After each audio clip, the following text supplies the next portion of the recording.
Mr. Shopke. It's finally my last day in DC, and I visited 3 college campuses, and I got so much free stuff. So we visited 3 college campuses in DC, and I loved them all. I was given so many cool branded items, like lanyards and cups, but I can't fit them all in my suitcase. I need to box them up and send them by mail to my house. I couldn't find any boxes, but I found a piece of cardboard with dimensions 36 times 24 inches and decided to make my own open top box. I'll worry about the top later. I can do this by cutting squares from each corner and flipping up the sides. I want to make this box carry as much as possible, so I'll need to maximize the volume. So, yet again, I need to use calculus and optimization to determine how big the square should be and what the maximum volume is. So, let's get started. So here's my drawing. These squares here are the squares I need to cut out. This side is 36, this side is 24. As you can see, there's 2 x's that are cut out. So the equations become 36 minus 2x and 24 minus 2x. We need to find the maximum volume, and volume is length times width times height.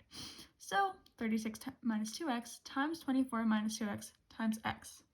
There's 2 ways to solve this, one of which I preferred more than the other, but I figured I should put both on here. So let's start with algebra, the easy one.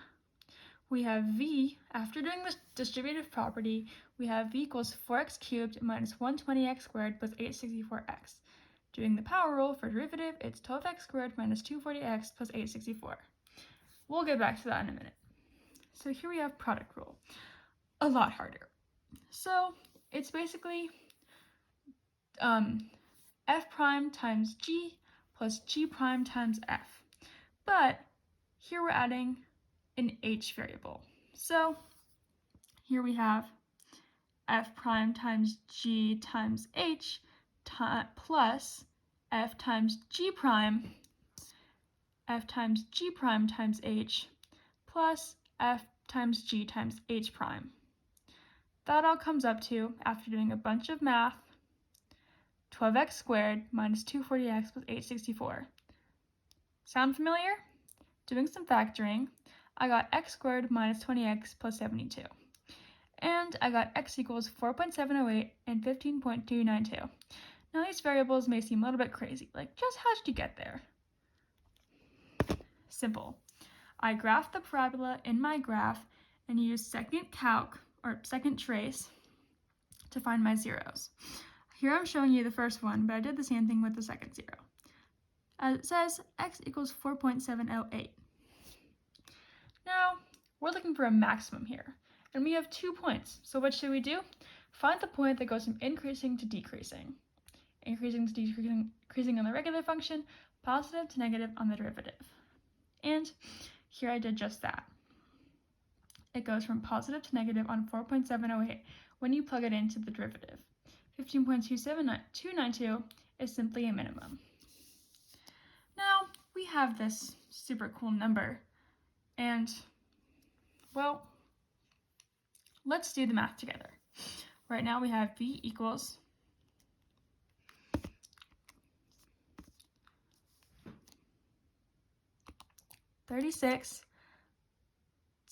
minus 36 minus 2 times 4.708 times 24 minus 4.708. I'll do the times 2 at the end. That was a little bit silly. Times 2. And then times 4.708. And we get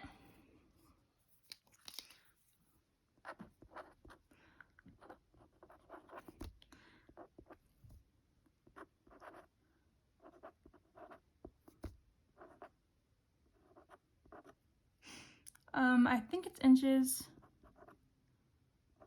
cubed. The volume is 1825.297 inches cubed. The square should have a side length of 4.708 inches, and the volume should be 25.297 inches cubed. Now, I'm finally done with my spring break. Using related rates and optimization to get there, I managed to have a fun time combined with math. Thank you for listening to my videos and looking at my project.